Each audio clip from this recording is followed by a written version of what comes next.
You'd think water is supposed to be peaceful, right? A place to relax, to cool off on a hot summer day. But not when piranhas are around. Beneath the surface of South America's mighty rivers like the Amazon, the Orinoco, or the Piranhas, a tiny terror with jaws of steel, the piranha. Now, we're not talking about Hollywood monsters here. These are real fish, especially the red-bellied piranha and the black piranha. Don't be fooled by their size. These guys might only grow to about 12 inches long, but they've got razor-sharp teeth and a bite force that pound for pound can crush harder than almost any other creature in the water. In fact, the black piranha holds the record for the strongest bite relative to body size of any vertebrate on Earth. Yep, 30 times its own weight. That's like a human biting through steel. But here's the twist. Piranhas aren't the cold-blooded killers you've heard about in scary campfire stories. Most of the time, they're scavengers nature's cleanup crew. They munch on insects, fallen fruit, sick or injured fish, stuff that's already on its way out. So why do they have this bloodthirsty reputation? Because when conditions get rough, say, during a drought or when food runs low, these fish can switch from cleanup crew to full-blown killers in seconds. And when that happens, you don't want to be in the water. Piranha versus bird, the fall of a baby bird. Now picture this. It's the rainy season deep in the Amazon. Rivers swell, the land floods, and piranhas ride those muddy waters like silent ghosts. They move into flooded forests, creeping into places they normally wouldn't reach. High above, a great white egret has built her nest on the last dry patch of land. Her chicks still flightless, still helpless air tucked in tight. But nature doesn't wait for anyone to grow up.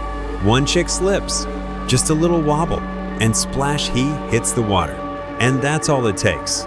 You see, piranhas don't hunt by sight. They hunt by vibration, movement, and blood. Even a single drop can trigger a frenzy if the timing's right. That struggling baby bird kicks, screeches, tries to flap tiny wings that aren't made to fly yet. But under the surface, something stirs. A flicker of silver, then dozens more. In seconds, it's chaos. The water boils as the piranhas strike. Their teeth move like little buzzsaws, slicing through flesh with terrifying precision. And just like that, silence. What's left? Nothing but feathers, maybe a bone or two. The jungle doesn't offer mercy. And in these waters, one small misstep is a final one. Piranha versus python. The python that became prey.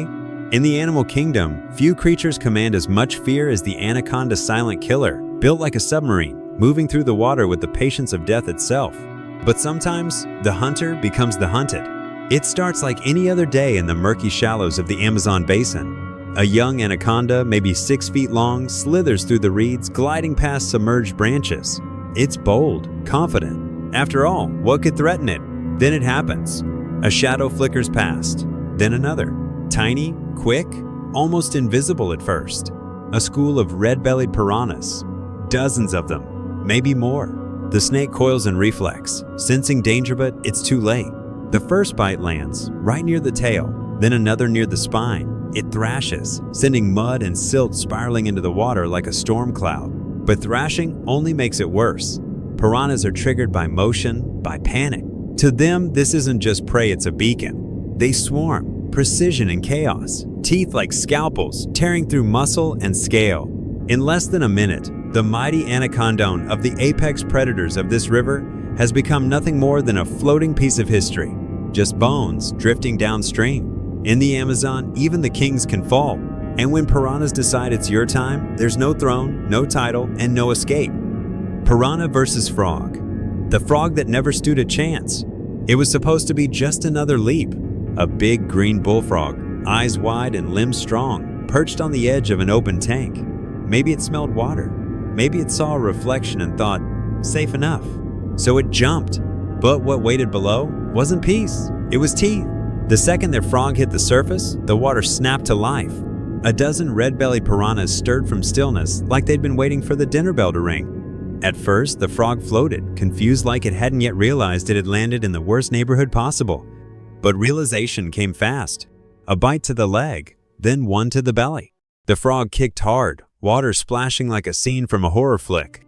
It tried to swim, it tried to climb, but there was no shore, just glass walls and jaws.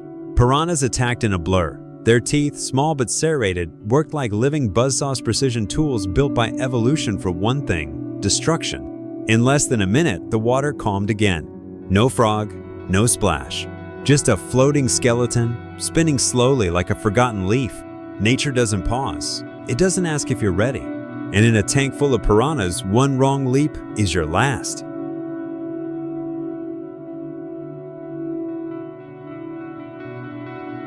Piranha versus piranha. When piranhas turn on each other, there's an unspoken rule in the animal world: never show weakness.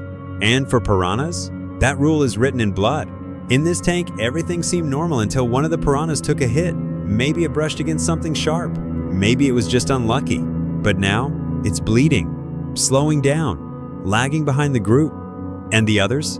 They notice. One of them moves in quick, almost hesitant, takes the first bite. Just a nibble.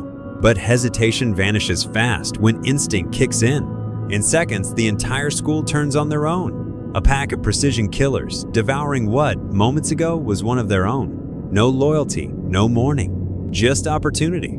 They strike from all sides, teeth designed not to kill instantly, but to strip, to shred, to pull meat from bone with surgical precision. The water churns. Fins vanish. The injured fish tries to flee, but in this tank, there's no such thing as away. Within a minute, it's nothing more than a floating head. These fish aren't evil. They're survivors. And when survival comes down to the next meal, even family isn't safe.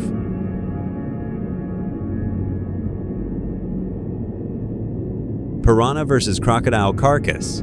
The croc, that couldn't fight back. In these waters, the black caiman is king. Strong, silent, fearless. Even piranhas think twice before crossing its path. But every king falls, and when it does, the jungle doesn't grieve. This caiman's a predator that ruled the shoreline and now floats motionless, bloated and still. Maybe it died of old age. Maybe it lost a fight. No one knows for sure. But the piranhas? They don't care. They arrive like shadows, first a few, then dozens. They circle the body. They sniff the current. Then they begin. It starts slow, a few cautious nibbles. Then the scent of decay reaches their senses and the switch flips. Flesh is peeled back like paper. Scales are stripped clean. The piranhas move with terrifying coordination, no panic, no frenzy, just raw, efficient dismantling. In less than a minute, this once mighty caiman becomes unrecognizable. By the time the water settles, there's nothing left but bones and the uneasy silence that follows a violent feast. You see, even the strong don't get a pass. Out here, the moment you stop moving, you become the meal. There's more where that came from. Subscribe now, join the wild side, and let Wild Diary Safari bring the untamed straight to your screen.